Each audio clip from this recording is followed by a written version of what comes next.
So welcome back to Awkwardish, where we talk about those awkward subjects that have to do with things like mental health, substance abuse, domestic violence, and pretty much everything else in between. And as usual, I'm Ruby, and I'm here with my co-host Tony. Hello, how you doing? And today we're going to be talking about boundaries. What are boundaries? What are healthy boundaries? And why they're important for us. So, Tony, why don't you start off?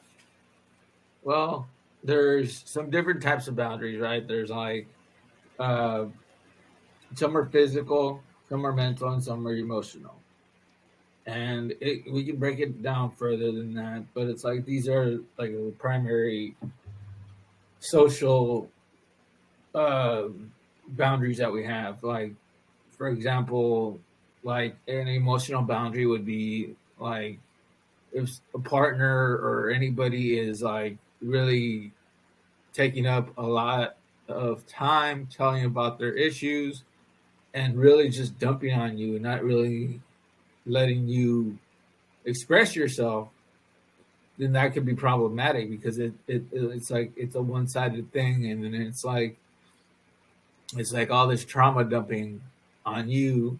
It takes a toll, because all you hear is about somebody's problem and there's not really a solution to them except kind of it can bring you down. So it's like that's what's important to have a healthy boundary around that. Like I can only do so much for you right now. I can only listen for a little bit, or just be like, I can't do this right now. I'm not in the mind state of being there for you in that way, just because I can't.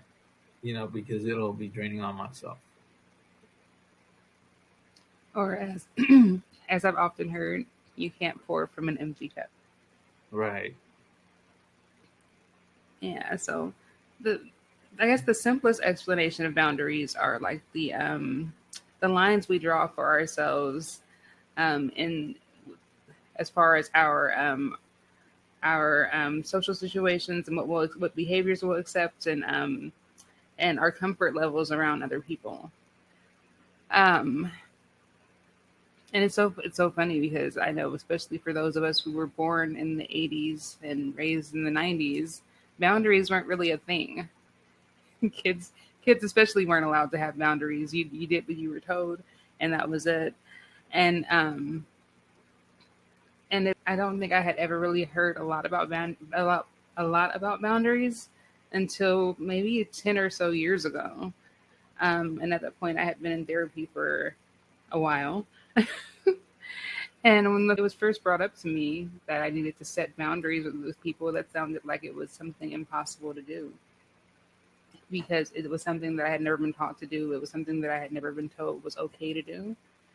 Um, Even when I had been told verbally it was something that was okay to do, I was shown by others' reactions to my attempting to set boundaries that it wasn't okay. Um, Well, not okay and with them. well, yeah. I hear you. So, and I think that may be something that a lot of people from our generation have dealt with, because it's just not something that people really thought about. Especially, people didn't think about like kids' feelings or mental health or things like that. Um, they would say things like, what do you have to be depressed for? You're a kid. You don't have any bills. Right. Like, um, so it can be difficult to shift from that into being a healthy, functioning adult when you haven't really been given the tools to. So, one thing that I've noticed since everyone seems to be learning what boundaries are now is that a lot of people have the wrong idea of what boundaries are.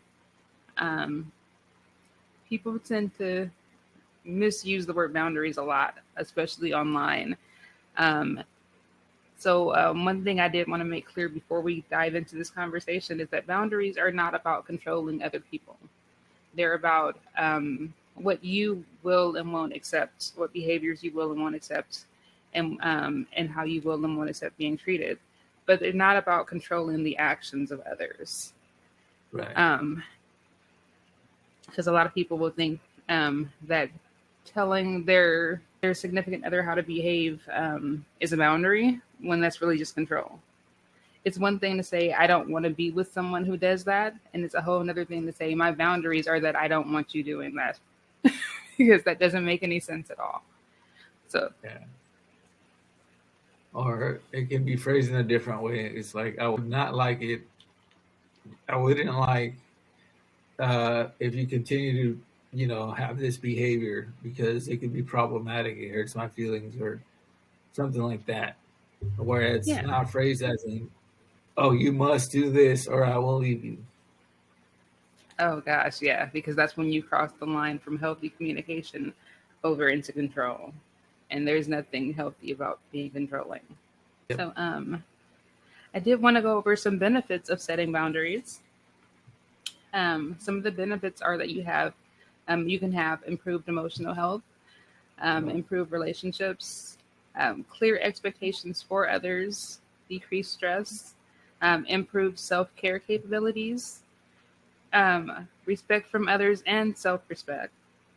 Setting boundaries promotes autonomy and wards off burnout. I'm jumping ahead a little bit here, but I used to be someone who had very porous boundaries. Um, Hmm. Most of my life, I was a people pleaser, so I had a hard time saying no to people. I didn't want people to not like me, so I was always bending over backwards to make people accept me. But what happens when you do that is that you tend to you tend to burn yourself out because you're giving and giving and giving to people who you may or may not need to be giving so much to, and being feeling like you're unable to say no. um it's a not only a recipe for resentment, but it kind of it's sending yourself the message that you're not important, Right. Like for and others. It's me, sending other the message too. Sorry. no worries. For me, it was like I tended to have um, more porous boundaries when I was in my active addiction, just because it was like I didn't really know how to value myself as a person at times. So then I was like, I'd kind of let things slide when I shouldn't have. Like, picking up strangers, giving them rides for whatever X reason, right?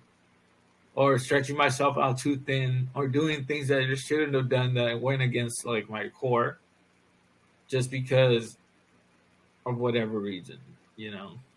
Uh, and it made me unhappy some of the times, or most of the time it did, because it was like like I said, I felt like I had less value than I did. And it was like, it was just like there were some sketchy times, associated with me not having very good boundaries, because it's like I didn't know who I was letting into my car. I didn't know who I was letting like around my circle.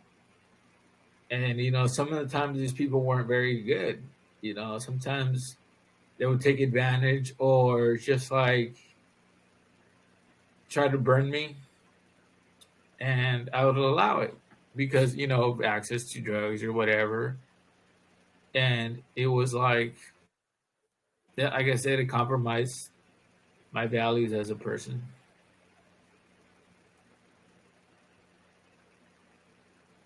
Okay.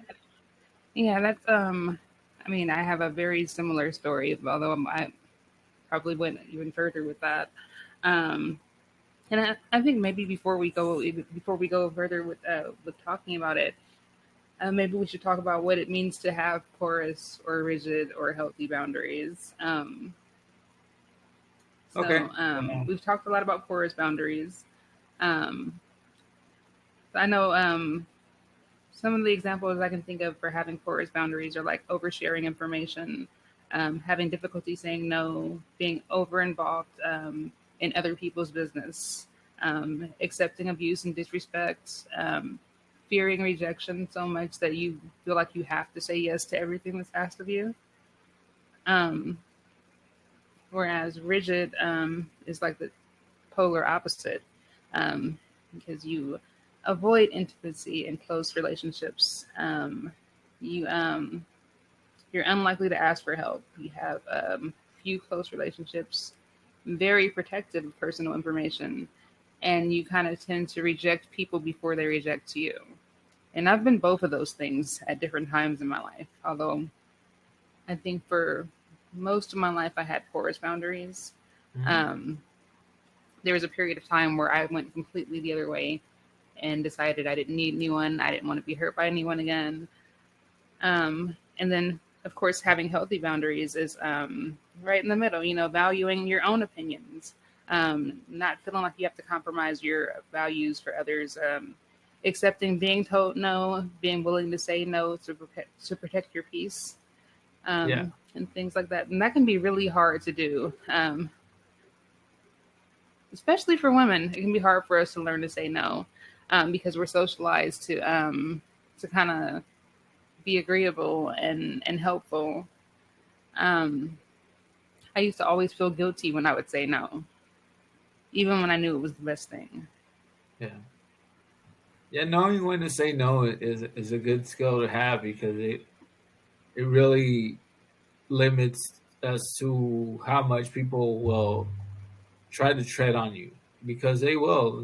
People will push boundaries and push for their outcome. For what they want their outcome to be when it comes to you.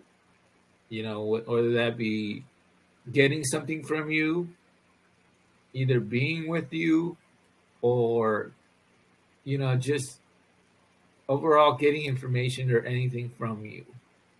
It's like there's a lot of give, a lot of take, and not a lot of give when it's unhealthy, and that's what kind of weeds out those unhealthy relationships and unhealthy reactions. Yeah. Sorry, my brain just totally blanked. For anyone who's not watching the video, I have a big gulp of iced coffee that I've almost finished, and my brain still isn't moving quickly. Mm. So I'm probably going to be a little bit behind throughout this entire podcast, but I'm trying. No worries.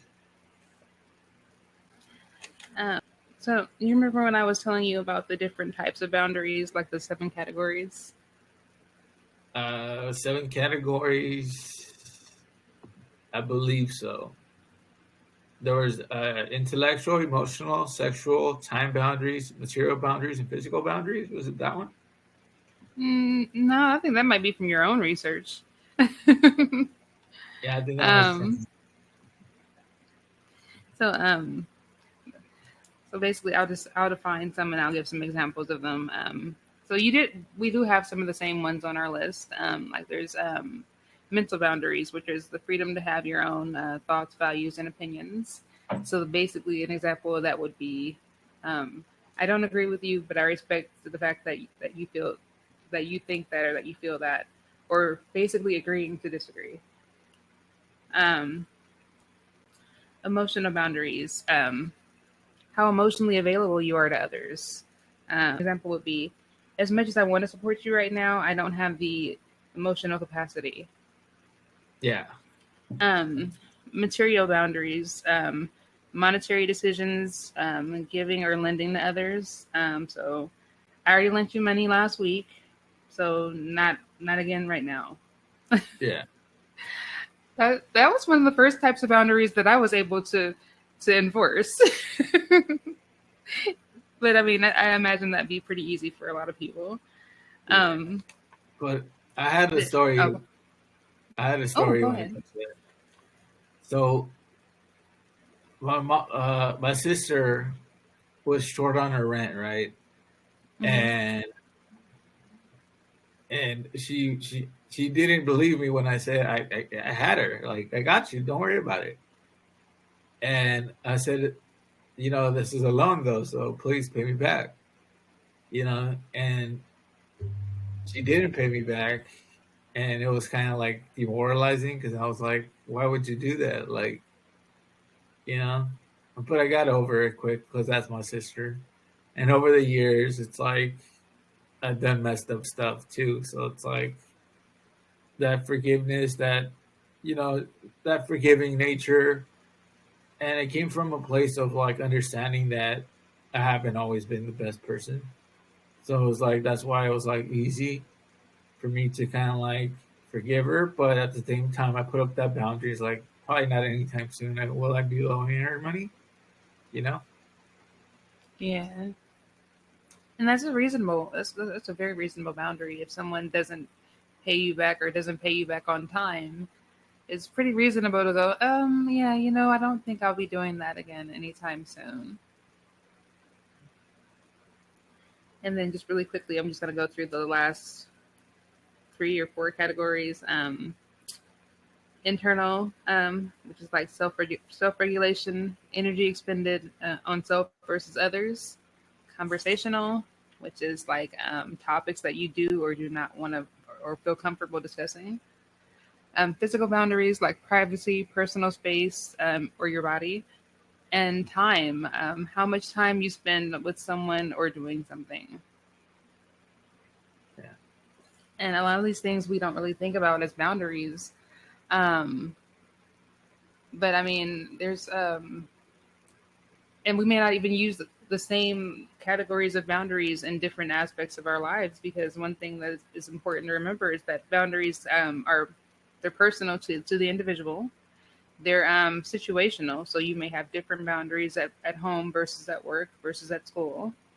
um, and they also can vary by culture, so something that's common in one culture may not be common in another. Yeah. So I definitely have different boundaries at work than I do at home. I'm very much an open book at home, but when I'm at work, like I'm not one of those people who makes friends with my coworkers or any of that stuff. Like we can be cool, but I'm not hanging out with you after work. Same I here did that a because lot when I was then younger. that gets trouble going, and then it's like rumors start to fly, and then it's like all relationships can be like I don't know. That's why I never did after work gatherings either at bars or stuff like that, because then it's like oh no, it just is, it's a recipe for disaster, you know. Yeah, definitely. And this is another one, and I can't believe I never thought about this before. This literally just popped into my head just now. And this has been a hard boundary I've had since like 2008, and I just never thought of it in this way. I don't become friends with my neighbors Mhm. ever. I'll be nice, I'll be friendly, but I will not be friends with the neighbor, because if things go south in any type of way, you still have to live next to this person. So Yeah, it's just kind of like, you know what, you have your house, I have my house. We'll wave when we pass by each other, but I'm not going to be friends with the neighbor. I did that one time before, and it was a whole lot of drama. yeah, Now I can just see the wheels turning in your head that you're going to ask me about this afterward. I am.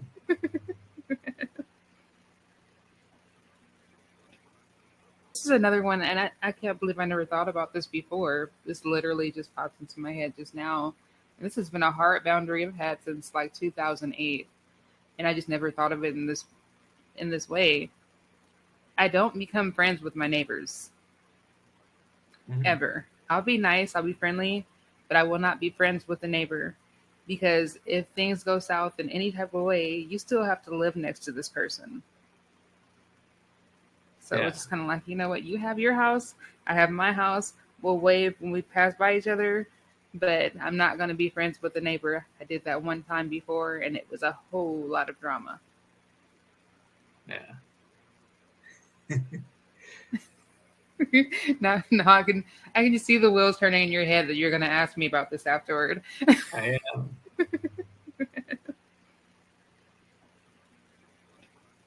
Uh, Emotional for me, right? Like I talked about it a little bit before, but like for me, it's like I've been guilty of this in the past, like of not really gauging someone's boundary emotionally, and I've kind of overshared, and it goes along with the porous. And then I've also done the opposite, where it's like I've completely shut down and became rigid and kind of like emotionally unavailable, which caused problems in relationships. And I was like distant and cold, and it didn't end up well, until like I've learned that like it's okay to do so, but like finding a middle ground. And that's kind of where I'm at right now. And then as far as time goes, like, time boundaries, it's like if I'm spending an awful lot of time with somebody, right, and it's like interfering with my other activities, I might want to tell that person, like, hey, I think, we might need a little bit of time set aside and have like a schedule because I still need other things done. It's not that I don't want to hang out with you. It's just I can't be spending too much time and neglecting my other activities. Totally understandable. Yeah. And that worked because I've tried doing that in the past, and people tend to get really upset. Yes, they do. They're like, oh, you don't want to hang out with me and take it personally. And it's Oh, yeah. like, no, it's not that. It's just, I have to go about my day as well. I have responsibilities. Exactly. There's 24 hours in a day, and you have X amount of things to get done. And it's especially difficult when you're neurodivergent, which is another thing I was wondering. I wonder if it's common for people who are neurodivergent to have more porous boundaries because I've found that a lot of things that I look back on now as oversharing, I didn't really think of that way when I was younger. I think I thought that I was trying to connect with people, and I didn't really understand the best way how. Uh, I think So, I think that yes, like because I have like definitely some I have some learning disabilities as well as like I'm pretty sure undiagnosed ADD because it's hard for me to focus like when in class, and I would just kind of ramble on and overshare and kind of like just really do too much. You know what I mean? So it's like it's hard. It's hard to find like that middle ground where it's like I'm a lot better at it now, but in the past it's been a problem area in my life. yeah, I think it's still a problem area for me because a lot of the time people don't realize that if they're coming to me to ask me like for advice or something, the best way that I personally know how to relate to someone is by telling a similar story about my life and using that to connect with what they're going through. But neurotypical people tend to not really get that. So they're like, where did that come from? I hear you. It's like they don't get it. Not at all. Um, well, for me, boundaries are important because they help me live a healthy life, and then it's like help me relate well with others and help me understand more about myself. And it's an ongoing process. Things won't always be the same, and boundaries can change, boundaries can shift, and they're different for everybody. Absolutely. Learning how to set and enforce healthy boundaries was a huge part of me. Was a huge part of my recovery journey, both for mental health and for hard drug addiction.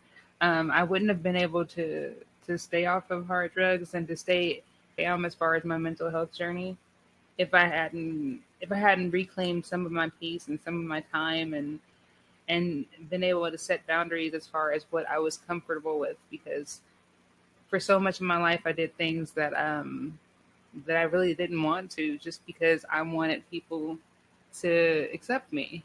And once I got to a point where it became more about me accepting me and me liking me and me being there for me, And once I realized that that was what I needed first and foremost, and figured out the ways that I needed to go about that, even with the discomfort of people being upset about there suddenly being boundaries, even with the pushback, it still has made my life so much better. It's awesome. You gotta protect your peace. You do. Keep your peace, y'all. So that is gonna be the end of our show about boundaries. But if you're not already following us on Instagram, the podcast page is Awkwardish Podcast. We're also on Threads under the same name at Awkwardish Podcast. Um, and we will be back for the next episode in a couple weeks. All right. See y'all later.